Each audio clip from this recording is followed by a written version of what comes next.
Dear students and viewers, இந்த வகுப்பறைக்கு அன்புடன் உங்களை வரவேற்பது உங்கள் ஜேபி. 37 ஆண்டுகால அரசு பள்ளி ஆசிரியர் பணியின் அனுபவத்தில் முன்னெடுத்த இணைய வழி முயற்சி. ஓகே வியூவர்ஸ், நீ நினைப்பதல்ல நீ நிரூபிப்பதே நீ என்ற வாசகத்தை நிறைவேற்ற வாருங்கள், வகுப்பறைக்கு உள்ளே போகலாம்.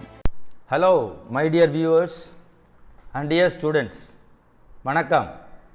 கிட்டத்தட்ட ஒரு 33 டேஸ் ஆக போதுன்னு நினைக்கிறேன். நம்ம சேனலில் காஸ்டிங் சம்மந்தமாகவோ மேனேஜ்மெண்ட் சம்மந்தமாகவோ எந்த வீடியோஸும் போட முடியல. அதுக்கு அடிப்படையான காரணம், ஒரு ப்ரைவேட் மேனேஜ்மெண்ட் ஸ்கூலில் ஒர்க் பண்ணுறதுனால அங்கே ஆன்லைன் கிளாஸஸ் போயிட்டுருக்கு. அதே சமயத்தில் டியூஷன்ஸில் கூகுள் மீட்டில் கிளாஸ் போயிட்டுருக்கு. அதெல்லாம் தயார் பண்ண வேண்டியதுனால பர்டிகுலர்லி 11th and 12th அக்கௌண்டன்சிக்காக இனிமேல் தொடர்த்து நம்ம சேனலில் போடுவோம்.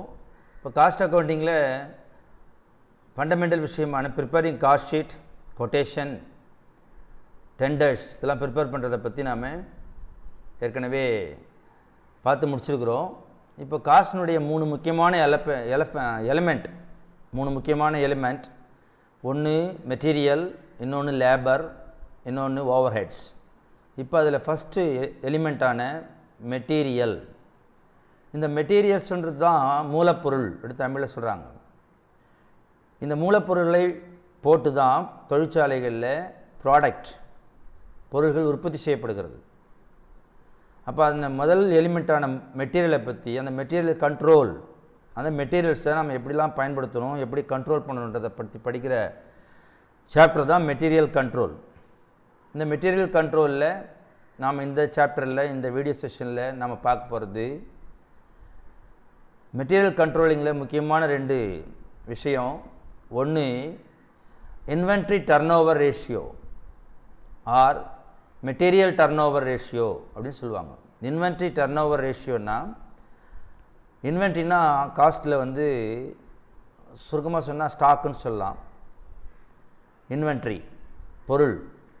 தென் மெட்டீரியல் டர்ன் ஓவர் ரேஷியோனா மூலப்பொருள் எப்படி மூவ் ஆகுது, டர்ன் ஓவர்னால் மூவ் ஆகுறது. இப்போ நீங்கள் பார்த்தீங்கன்னா ஒரு தொழிற்சாலையில் பர்ச்சேஸ் டிபார்ட்மெண்ட்னு ஒன்று இருக்கும். ரா மெட்டீரியல்ஸை பர்ச்சேஸ் பண்ணி ப்ரொடக்ஷன் டிபார்ட்மெண்ட்டுக்கு சப்ளை பண்ணுற வேலையை அந்த பர்ச்சேஸ் டிபார்ட்மெண்ட் செய்யும். தென் இன்னொன்று ஸ்டோர்ஸ் டிபார்ட்மெண்ட்னு இருக்கும். இந்த ஸ்டோர்ஸ் டிபார்ட்மெண்ட்டு தான் அந்த மெட்டீரியலை கண்ட்ரோல் பண்ணுறது. ப்ரொடக்ஷன் டிபார்ட்மெண்ட்டு உற்பத்தி செய்யும். அந்த ப்ரொடக்ஷன் டிபார்ட்மெண்ட்டில் எந்தெந்த ப்ரொடக்ஷன் யூனிட்லேருந்து எவ்வளோ மெட்டீரியல்ஸ் அவங்க கேட்குறாங்களோ அதை சப்ளை பண்ண வேண்டியது ஸ்டோர்ஸ் டிபார்ட்மெண்ட்டுடைய வேலை. இந்த ஸ்டோர்ஸ் டிபார்ட்மெண்ட்டுக்கு ரா மெட்டீரியல்ஸ் எப்படி உள்ளே வருதுன்னா அது பர்ச்சேஸ் டிபார்ட்மெண்ட்டுடைய வேலை. அப்போ ஸ்டோர்ஸ் டிபார்ட்மெண்ட்டில் இருக்கிற ஒருத்தராக உங்களை நினச்சிக்கிட்டு இந்த மெட்டீரியல் கண்ட்ரோல் எப்படி பண்ணுறது, ஏன்னா ப்ரொடக்ஷன் டிபார்ட்மெண்ட்டில் இருக்கிறவங்க ப்ரொடக்ஷனில் தான் கவனம் செலுத்துவாங்க. ஸ்டோர்ஸ் டிபார்ட்மெண்ட்டில் இருக்கிற நாம தான், இப்போ நம்மளை ஸ்டோர்ஸ் டிபார்ட்மெண்ட்டில் இருக்கிறோம் நினச்சிக்கங்க, நாம தான் பர்ச்சேஸ் டிபார்ட்மெண்ட்டுக்கு எந்த நேரத்தில் எந்த மெட்டீரியல்ஸுடைய ஆர்டர்ஸை கொடுத்து வாங்கிட்டு நம்ம ஸ்டோரில் வைக்கணும். இப்போ இதுக்கெல்லாம் கண்ட்ரோல் பண்ணணும்னு சொன்னால் அதுக்கு என்னென்ன டெக்னிக்ஸ் இருக்குன்றதை பற்றி படிக்கிறதுல ஒன்று இன்வென்ட்ரி டர்ன் ஓவர் ரேஷியோ, இன்னொன்று அதை மெட்டீரியல் டர்ன் ஓவர் ரேஷியோன்னு சொல்லுவாங்க. இன்னொன்று எக்கானமிக் ஆர்டரிங் குவான்டிட்டி, EOQ அப்படின்னு சுருக்கமாக சொல்லுவோம்.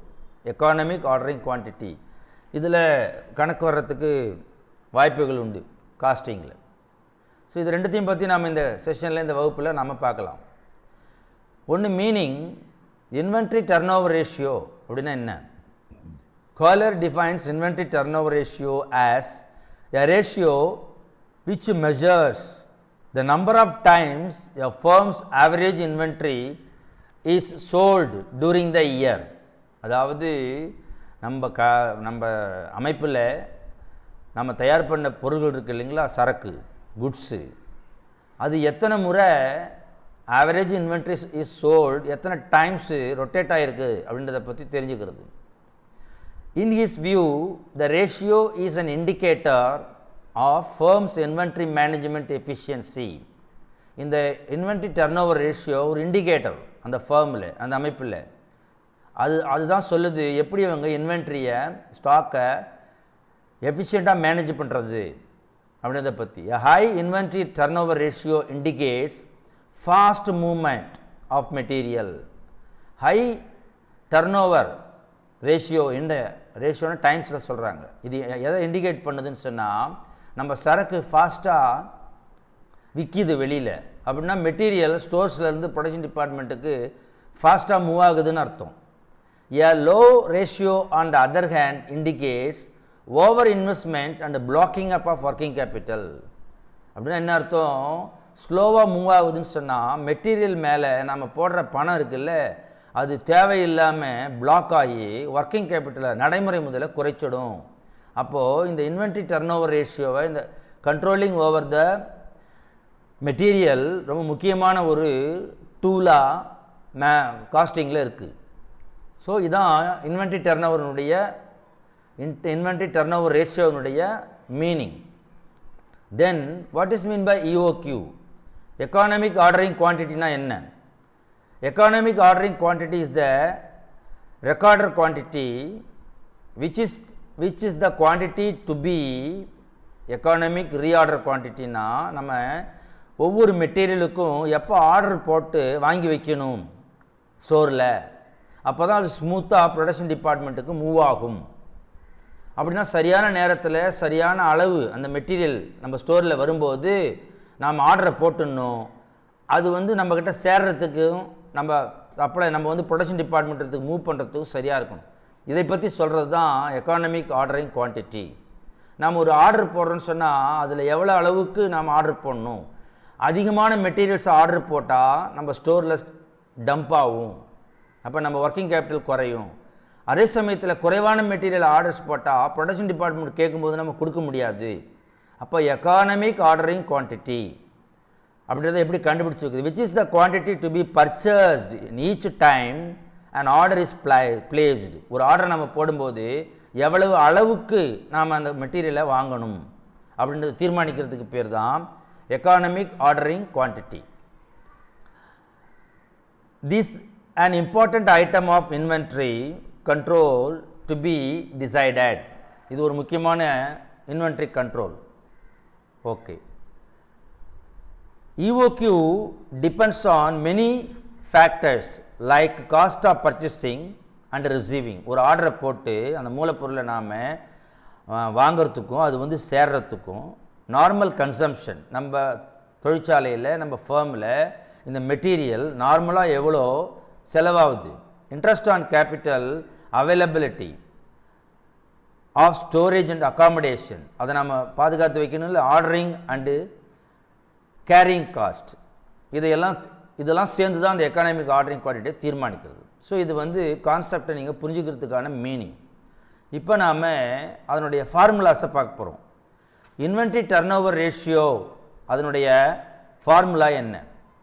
ITR is equal to cost of material consumed, நுகரப்பட்ட பயன்படுத்தப்பட்ட மூலப்பொருளின் அடக்கம், divided by cost of average stock held.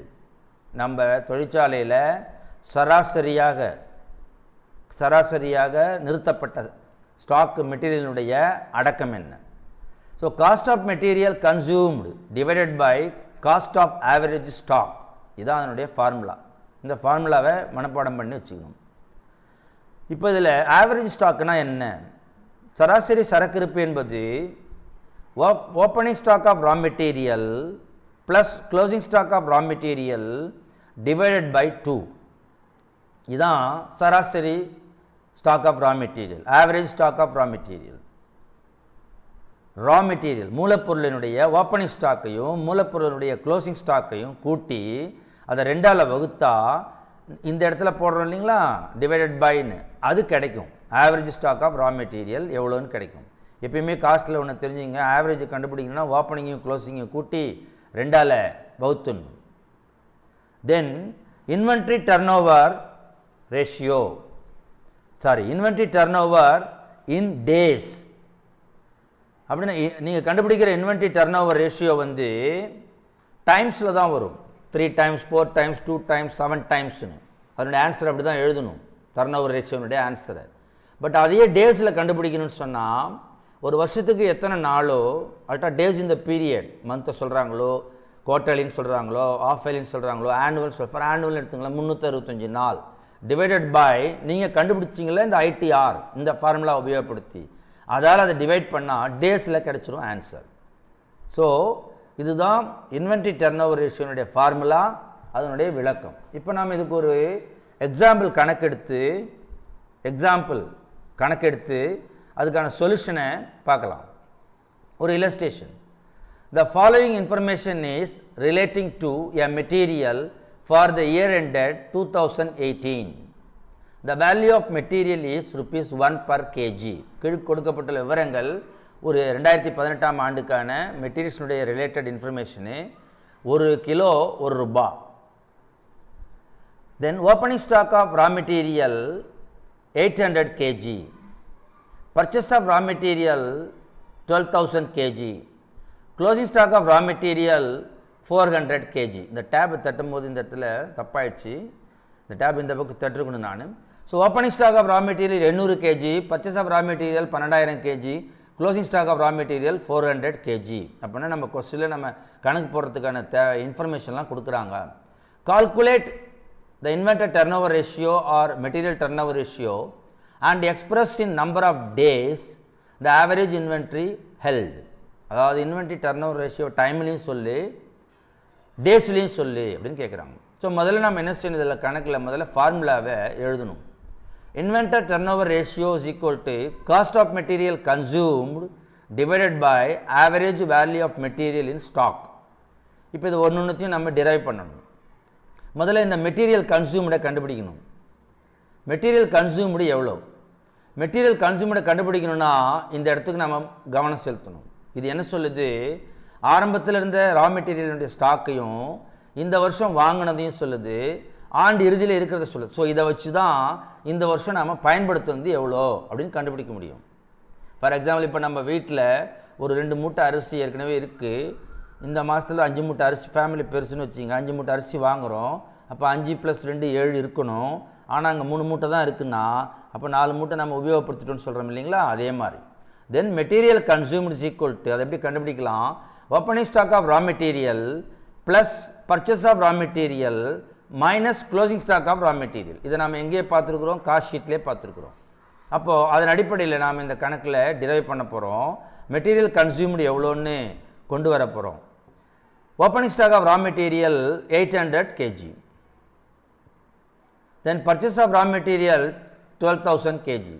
கூட்டினா 20,000 less closing stock of raw material 400 kg. அப்போது 12,000 ப்ளஸ், சாரி தப்பாக சொல்லிட்டு 20,000, 12,000 + 800 12,800 மைனஸ் 400. ஸோ மெட்டீரியல் கன்சியூம்டு நான் ருப்பீஸில் கொண்டு வந்துட்டேன் பாருங்கள். ஏன்னா இங்கே ஃபார்முலா என்ன இருக்குது, காஸ்ட் அப்படின்னு இருக்குது. காஸ்ட் இப்போ இங்கே ₹1 இது ஈஸியாக போச்சு. இந்த இடத்துல சப்போஸ் இதை ₹2 கொடுத்துருந்தா, சாரி ₹2 கொடுத்துருந்தா நீங்கள் என்ன செய்யணும், 2ஆல் பெருக்கணும். அதாவது இந்த வர்ற ஆன்சர் அப்படியே போட்டக்கூடாது. That should be multiply by per unit வேல்யூவால் பெருக்கணும். காஸ்ட், அதாவது இந்த இடத்துல இது இந்த கணக்கு ₹1 இருந்ததுனால இது நான் 12,400ன்னு போட்டேன். சப்போஸ் இந்த கணக்கு ₹2 இருந்தால் நீங்கள் கண்டுபிடிச்ச 12,400 அளவுக்கு கேஜி அளவுக்கு மெட்டீரியல் பயன்படுத்தப்பட்டிருக்குன்னு அர்த்தம் இல்லையா? ஃபார் எக்ஸாம்பிள் இப்படி பாருங்கள், பயன்படுத்தப்பட்டிருக்குன்னு அர்த்தம். அப்போ எப்படி வரும் இந்த ஆன்சர், 12,400 கேஜி பயன்படுத்திட்டோம் இன்ட்டு ஒரு கேஜி ₹2ன்னா சமக்குறி 2ஆல் பெருக்கி போடணும். 2 0 0 2 8 2 4 2. ஸோ 248 0 0 அப்படின்னு வரணும். ஸோ அதனால் ஞாபகம் வச்சுங்க. இந்த கணக்கில் ₹1 நம்ம இந்த இடத்த அப்படி போட்டோம். தென் இப்போ நம்ம மெயின் ஃபார்முலாவுக்கு போவோம். அதுக்கு முன்னாடி என்ன கண்டுபிடிக்கணும், இந்த average value of material in stock கண்டுபிடிக்கணும். அப்போது அதுக்கு ஃபார்முலா நம்ம ஏற்கனவே சொல்லிட்டோம். Opening stock of raw material plus closing stock of raw material divide by 2. இப்போ அதை கண்டுபிடிங்க. இந்த கணக்கில் opening stock of raw material 800 kg, then closing stock of raw material 400 kg. So 800 + 400 1200 divided by 2 600. அப்போ இங்கே என்ன சொல்கிறாங்க, ஆவரேஜ் வேல்யூ. அப்படி ஆவரேஜ் வேல்யூன்னு கொடுத்ததுனால நான் என்ன செஞ்சுருக்கிறேன், நீ கண்டுபிடிச்சது 600 யூனிட்டு இன்ட்டு ₹1 பெருக்கியிருக்கிறேன். அதனால தான் அது ₹600 மென்ஷன் பண்ணியிருக்கிறேன். ஸோ இது முக்கியம், இது 600 ரூபா. ஸோ இப்படி நாம் இதை கண்டுபிடிச்ச பிரகாரம் இப்போ மெயின் ஃபார்முலாவுக்கு நாம் போவோம். So MTR is equal to main formula cost of material consumed எது 12400 divided by average value of material எது இந்த 600 வகுத்தா 20.67 டைம்ஸ். இது ஒரு நல்ல டர்ன் ஓவர் ரேஷியோ 20.67 டைம்ஸ். டைம்ஸ்னு எழுதணும் முக்கியமாக ஆன்சரில், இதுக்கு மார்க் போடுவாங்க. இதான் ஆன்சர். இப்போ இந்த கணக்கில் என்ன கேட்டாங்க, இதை நீங்கள் டேஸ்லேயும் சொல்லுங்கள் அப்படின்னு கேட்டாங்க. டேஸ்லேயும் சொல்லு. அப்போ நம்ம டேஸில் சொல்லணும்னா என்ன formula, days during the period. Days during the பீரியட்னா என்ன, இது இயர் எண்டட், இப்போ ஒரு வருஷத்துக்கான கணக்கு. அப்போ 365 டிவைட் பை MTR. MTRனா இது நீங்கள் கண்டுபிடிச்ச இந்த விடை. இப்போ இதை வச்சு MTR இன் டேஸில் சொல்லணுன்னா சாரி, இந்த இடத்துல நான் தப்பாக டைப் பண்ணிட்டுருக்கிறேன். இந்த இடத்துல ஆக்சுவலாக 365 அப்படின்னு இருக்கணும். 365 என்ன இருக்கணும் இந்த இடத்துல 365 டிவைடட் பை 20.65 அப்படின்னு அர்த்தம். 365 டிவைடட் பை 20.65. அப்போது நீங்கள் டிவைட் பண்ணிங்கன்னா வர்ற விடைக்கு பேர் 17.65 டேஸ். அதை ரவுண்ட் பண்ணால் 18 நாட்கள்னு சொல்லலாம். ஒன்று MTR டைம்ஸில் கேட்டால் 20.67 டைம்ஸு, அது டேஸில் கேட்டால் 18 டேஸ்னு அர்த்தம். இந்த கரெக்ஷனுக்கு சாரி. ஓகே ஸ்டூடெண்ட், இதான் நாம் டியர் வியூவர்ஸ், இதான் நாம் MTR அல்லது ITR சொல்கிறாங்களே அதை கண்டுபிடிக்கிற மெத்தட். ஸோ இந்த ஃபார்முலா வச்சுக்கணும், கணக்கு பார்த்துக்கணும், குறிப்பாக ஞாபகம் வச்சுங்க. இந்த இடத்துல பர் கேஜி எவ்வளோ கொடுத்துருக்குறாங்கன்னு பார்த்து செய்யணும் கணக்கு. Then let us go to the EOQ, economic order quantity. இதுக்கு ஒரு இல்லஸ்ட்ரேஷன் பார்க்கலாம். எக்கானமிக் ஆர்டர் குவான்டிட்டி ஃபார்முலா, இதில் formula EOQ is equal to root of 2AB divided by CS. இது மனப்பாடம் பண்ணிக்கணும்.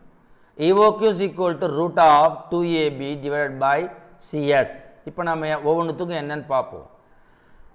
வேர் EOQ அப்படின்னா எக்கானமிக் ஆர்டரிங் குவான்டிட்டி. அப்போ நம்ம போடுற ஆர்டர் இருக்குது அது நம்மளுக்கு எக்கானமிக்காக இருக்கணும். இப்போ அதில் ஏ அப்படின்ற இந்த ஏன்னு இருக்க அது எதை குறிக்கிறது என்றால் annual consumption of material in unit. Annual consumption, ஒரு ஆண்டுக்கு மெட்டீரியல் பயன்படுத்தப்பட்டதில்லை, அதை யூனிட்டில் சொல்லணும், அலகில் சொல்லணும். கேஜியா லிட்டரா அல்லது ஒரு அலகு பர் யூனிட் அப்படி சொல்லணும். தென் பி, இந்த பின்றது என்னென்னா பையிங் காஸ்ட் பர் யூனிட், ஒரு யூனிட் வாங்கிறதுக்கு எவ்வளோ அடக்கமாகுது. Then C cost per unit. Then S storage and carrying cost per annum. இந்த சி வந்து காஸ்ட் பர் யூனிட்டு, இந்த எஸ் வந்து storage and carrying cost per, அதாவது நம்ம ஸ்டோரில் வந்து அதை மெயின்டைன் பண்ணுறோம் இல்லைங்களா, அதுக்கு ஒரு ஆண்டுக்கு எவ்வளோ ஆகுது கவனிங்க. இது ஒரு ஆண்டுக்கு. இதை வச்சு தான் நாம் EOQ கண்டுபிடிக்கிறோம். Sometimes consumption of materials may not be given in units. சில சமயத்தில் இந்த கன்சம்ஷன் இருக்குல்ல மெட்டீரியல் யூனிட்ஸில் கொடுக்காம பட் வேல்யூவில் கொடுத்துருக்குறாங்க, ரூபா வடிவத்தில் கொடுத்துருக்குறாங்கன்னு சொன்னால் அப்போ இந்த ஃபார்முலாவில் ஒரு சின்ன திருத்தம் இருக்குது. EOQ is equal to root of 2AB divided by S அப்படின்னு போட்டுருணும். அதாவது இந்த காஸ்ட் பர் யூனிட்டால் பெருக்க வேண்டிய அவசியம் இல்லை. தென் இப்போ இதில் ஏன்றது ஆட்டோமேட்டிக்காக ஆனுவல் கன்சம்ஷன் ஆஃப் மெட்டீரியல்ஸ், இங்கே யூனிட்டில் இருக்குது, இங்கே அது வேல்யூவில் கொடுத்துருந்தா இன் ருப்பீஸில் கொடுத்துருப்பாங்க. Then B is equal to buying cost per order, per unit இல்லை, இங்கே order. Then storage and carrying cost பர்சன்டேஜில் கொடுத்துருப்பாங்க.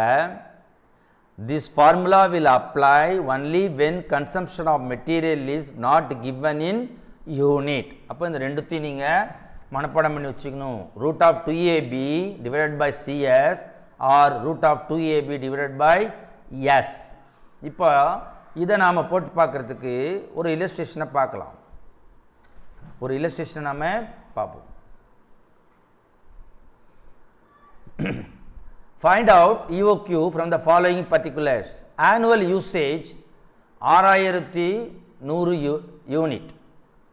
Cost of material per unit rupees 20. Then cost of placing and receiving one order is rupees 60. Annual carrying cost of 1 unit. இந்த இடத்துல இது typing mistake, sorry, ஆஃப்னு இருக்கணும். இந்த இடத்துல இது of, OF of. Of 1 unit 10% of inventory value. 10% of inventory value. Inventory value என்னவோ அதில் 10%. Then EOQ is equal to, நம்ம solution EOQ is equal to root of 2ab divided by CS. ஏன் CS கொடுக்குறோன்னா material per unit கொடுத்துருக்குறாங்க, வேல்யூவில் கொடுக்கல. Where A annual usage, B buying cost per unit, C cost per unit, S storage and carrying cost per unit. அதனால தான் இந்த ஃபார்முலாவை உபயோகப்படுத்துகிறோம். ஏனா ஆனுவல் யூசேஜ் யூனிட், பினா buying cost per unit, then C is equal to cost per, அது இதான் sorry, இதுதான் பையிங் காஸ்ட்டு, இது cost per unit, and storage cost 10% of inventory value. இந்த அடிப்படையில் நாம் இதுக்கான சொல்யூஷனை பார்க்குறோம். So EOQ is equal to root of 2 into, இப்படி போட்டாலே இன்ட்டுன்னு தானே அர்த்தம், இன்ட்டு A annual usage எவ்வளோ 6000 kg, then B buying cost per unit, இதோ இருக்கு பாருங்க, cost of placing and receiving on order divided by C into S. C என்ன, Cனா cost per unit எங்க இருக்கு, இதோ இருக்கு 20 ரூபாய், 20 இன்ட்டு எஸ்னா என்ன, ஸ்டோரேஜ் அண்ட் கேரிங். அதை இங்கே எப்படி கொடுத்துருக்குறாங்க, 10% கொடுக்குறாங்க, 10%. அப்போ 10/100. இப்போ இது அடுத்த ஸ்டெப்பில் நம்ம டிரைவ் பண்ணால் இதனுடைய விஷயம் என்னென்னா, ரூட் ஆஃப், இப்போ 6000 2ஆல் பெருக்குனா 2 12, தென் அது 60ஆல் பெருக்குனா, ஸோ 7,20,000. இங்கே ஒரு சைஃபர் 2 3 4 சைஃபர் வந்துச்சு. ஸோ 6 2 12, 12 6 72, சரி 6 6 36, 36 2 72. ஸோ இங்கே என்ன ஆச்சு, சுருக்கப்பட்டது 10/100 இருக்குது. மேலே இருக்கிற 2 சைஃபரையும் கிளியர் பண்ணிட்டீங்கன்னா இதனுடைய answer 2. So root of 7,20,000 divide by 2. அப்போ இதுக்கு ரூட் கண்டுபிடிச்சா முதல்ல 2ஆல் வகுத்துக்குங்க, தென் 3,60,000, ரூட் ஆஃப் 3,60,000, ரூட் வந்து 36க்கு ரூட் வந்து 6. ஸோ 600 × 600 இந்த ஆன்சர் வரும். ஸோ இதனுடைய answer 600 units. So EOQ is equal to 600 units. அப்படின்னா என்னென்னா, நாம் ஒவ்வொரு முறையும் நம்மளுக்கு நம்ம ஸ்டோரில் எப்போ அந்த மெட்டீரியல், நம்ம ஸ்டோரில் பல வகையான மெட்டீரியல்ஸ் இருக்கும், அதை பற்றி பின்னாடி இஷ்யூ எப்படி மெட்டீரியலை இஷ்யூ பண்ணுறாங்க, FIFO மெத்தட், LIFO மெத்தடில் பார்ப்போம். அங்கே நிறையா மெட்டீரியல்ஸ் அடுக்கி வச்சுருப்பாங்க. அப்போ நம்ம என்ன அர்த்தம், எப்போ ஒரு இந்த நாம் எந்த மெட்டீரியலுக்கு கண்டுபிடிச்சோமோ இந்த மெட்டீரியல் எப்போ நம்ம ஸ்டோரில் 600 யூனிட் அளவுக்கு வந்துடுச்சோ, அதாவது பர்ச்சேஸ் டிபார்ட்மெண்ட்லேருந்து உள்ளே வருது, நாம் இஷ்யூ பண்ணுறோம் ப்ரொடக்ஷன் டிபார்ட்மெண்ட்டுக்கு. அப்போ நம்ம ஸ்டோரில் இந்த பர்டிகுலர் யூனிட் எப்போ 600 யூனிட்டுக்கு வந்துடுச்சோ அப்போ நாம் ரீஆர்டர் போடுறதுக்கு ரெடியாயிடணும் அப்படின்ற அர்த்தம். புரிஞ்சுதுங்களா? EOQனா எக்கானமிக் ஆர்டரிங். இதுக்காக நீங்கள் என்ன செய்யக்கூடாது, உங்கள் ஸ்டோரில் 1000 யூனிட் இருக்கும்போதே ஆர்டர் போடக்கூடாதுன்னு அர்த்தம். அல்லது நீங்கள் மறந்துட்டு நம்ம ஸ்டோரில் 300 யூனிட் வர்ற வரைக்கும் விட்டுறக்கூடாதுன்னு அர்த்தம். இது ரெண்டும் பிரச்சனை. 1000 யூனிட் வரும், 1000 யூனிட் இருக்கும்போதே ஆர்டர் போட்டால் நம்மளுக்கு வீணாக பணம் போய் ஒர்க்கிங் கேபிட்டல் முடங்குதுன்னு அர்த்தம். நீங்கள் 300 யூனிட் வர விட்டுட்டிங்கன்னா ப்ரொடக்ஷன் டிபார்ட்மெண்ட்டில் பிரச்சனை வந்துடும். ஸோ அதுக்காக தான் எந்த நிலை வரும் பொழுது நாம் இந்த ரீஆர்டரை ரெடி பண்ணணும். அதுக்கு பேர் எக்கானமிக் ரீஆர்டரிங் குவான்டிட்டி. கண்டுபிடிக்கிற விடை ஸோ நாம் இப்போ இந்த சிலபஸில் நாம் மெட்டீரியல் கண்ட்ரோல் பார்த்து முடிச்சிருக்கிறோம். அதில் 2 பார்த்தோம். ஒன்று ITR, inventory turnover ratio. இன்னொன்று மெட்டீரியல், அது இன்னொரு வகையில் மெட்டீரியல் டர்ன் ஓவர் ரேஷியோன்னு சொல்லலாம். இன்னொன்று எக்கானமிக் ஆர்டரிங் குவான்டிட்டி. நம்ம நெக்ஸ்ட்டு நம்மளுடைய கிளாஸ் ரூமில் நெக்ஸ்ட்டு கிளாஸ் பார்க்கும்போது இதில் இன்னும் சில அட்வான்ஸ்டான கணக்குகளை நாம் பார்க்கலாம். Thank you viewers, thank you students, have a good day. Okay students and viewers, it is a JB classroom. Accountancy, take it easy. Let us meet in the next class. Okay viewers, இந்த class room உங்களுக்கு பிடிச்சிருந்தா like பண்ணுங்க, share பண்ணுங்க. உங்களது சந்தேகங்களை, கருத்துக்களை comment பாக்ஸில் comment பண்ணுங்க. மேலும் நமது வீடியோஸ்களை தொடர்ந்து பார்க்க மறக்காம சப்ஸ்கிரைப் பண்ணுங்க, பெல் பட்டன் பிரஸ் பண்ணுங்க, ஆலை டிக் பண்ணுங்க. இறுதியாக தேடி சோறு நிதம் தின்று பல சின்னஞ்சிறு கதைகள் பேசி மனம் வாடி துன்பமிக உழன்று பிறர் வாட பல செயல்கள் செய்து நரை கூடி கிழ பருவமெய்தி கொடும் கூற்றுக்கிரையென பின்மாயும் பல வேடிக்கை மனிதரைப் போலே நான் வீழ்வேன் என்று நினைத்தாயோ என்ற பாரதியின் வரிகளை உங்கள் முன் நிறுத்தி அடுத்த வகுப்பறையில் சந்திக்கும் வரை உங்களிடமிருந்து விடைபெறுவது உங்கள் ஜேபி. நன்றி, வணக்கம்.